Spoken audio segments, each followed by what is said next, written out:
और इस मंच की शोभा बढ़ा रहे मंचवान मेरे सामने विराजमान विद्वान श्रोताओं, प्यारे बच्चों और इस विद्यालय को अपनी एजुकेशन क्रिएटिव सिस्टम से सींचने वाले इस संस्था के स्टाफ को, इस गांव को और इस गांव के इस विद्यालय में पढ़ने वाले बच्चों के साथ जो गार्जियन, मैं यूं कहूं कि जो जागरूक गार्जियन है, जो इनके साथ आए हैं, मैं उनको दिल से सलूट करता हूं।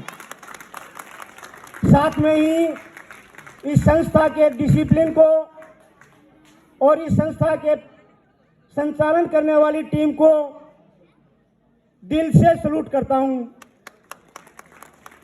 बड़ी खुशी होती है कि जब मैं इस स्कूल के सामने से रोड से गुजर रहा था, नंगली जा रहा था, बीच में बच्चों ने डांट कर कहा, गुरुजी 2 मिनट स्कूल में आओ ने, तो बच्चों का मन था इसलिए मैं आ गया। अगर अंदर आकर देखा तो जैसा दिल में सोचा था उससे बेहतरीन मिला। साथियों, जब हम घर के अंदर जाकर देखते हैं, दीवारें चाहे कितनी भी अच्छी बना लो, लेकिन उसके अंदर रहने वाले अच्छे नहीं होते हैं तो वो घर अच्छा नहीं होता है। बड़ी खुशी हुई जब आपके बीच में आया तो सब बच्चों के चेहरे को देखा। पोशाक देखने से नहीं, पुस्तकें देखने से नहीं, चेहरे से एहसास हो जाता है कि आपके दिल में क्या है। और जब सामने मंच पर देखा तो बड़ी खुशी हुई कि मेरा देश का सरताज है, वो आज इस मंच पर विराजमान है, खुशी के रूप में आज विराजमान है।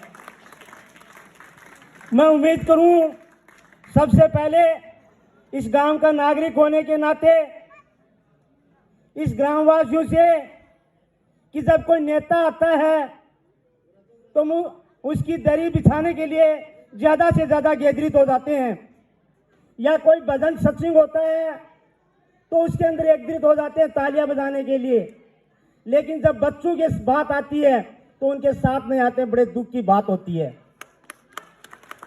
जब तक हम बच्चे के पीछे नहीं खड़ा होना सीखेंगे तब तक बच्चा विकास नहीं कर पाएगा। चाहे आप कैम्ब्रिज यूनिवर्सिटी में भेज दो, चाहे लंदन भेज दो, चाहे अमेरिका भेज दो, कहीं भी भेज दो, क्योंकि बच्चे को क्रिएटिव बनाना पड़ेगा हमें।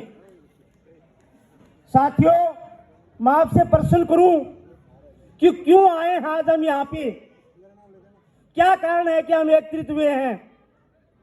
सब जवाब देंगे कि श्रीमान जी आज गणतंत्र दिवस है। साथियों, गणतंत्र बंदूक का दिन और एक होता है गणतंत्र जनता का दिवस। आप कौन सा पसंद करते हो? गण का करते हो या गणतंत्र का करते हो? यदि गणतंत्र का करते हो तो मेरे साथ सभी बोलेंगे जय भारत, जय संविधान। बड़े मजे की बात,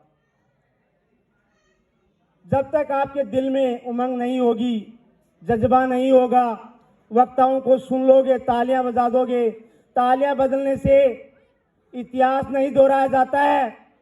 इतिहास दोहराने के लिए तुम्हें पसीने से पसीना बहाना पड़ेगा। और साथियों, मैं आपको बता देता हूं कि आप चाहे उम्र में छोटे हो या बड़े हो, शरीर से कमजोर हो, दुबले हो, गरीब परिवार से हो या छोटे परिवार से हो, कोई मायना नहीं रखता है। आप कहाँ पढ़ते हो कोई मायना नहीं रखता है, आप किसके साथ रखते हो कोई मायना नहीं रखता है। मायना ये रखता है कि आपके दिमाग में सोच कैसे चल रही है, आपके दिमाग में को सोच कैसे चल रही है। तो साथियों, मेरा आपसे मैसेज है,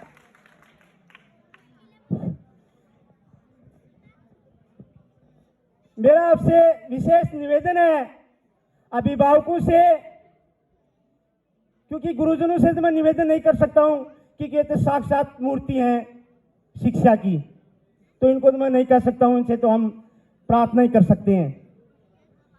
कभी भी ये मत सोचिए कोई भी सर हो चाहे कैसा भी हो, वो हमारे लिए भगवान से भी महान है, सर्वश्रेष्ठ है, क्योंकि वो हमें जीवन का सृजनाकार है, हमारे जीवन का निर्माण करता है।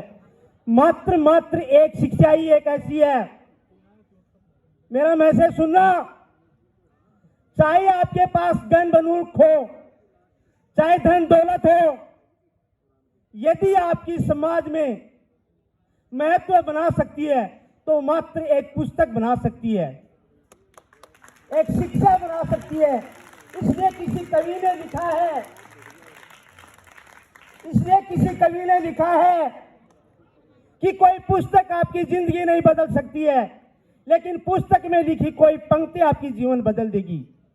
इसलिए साथियों, सुबह उठते हो तो पुस्तकों को नमन करो।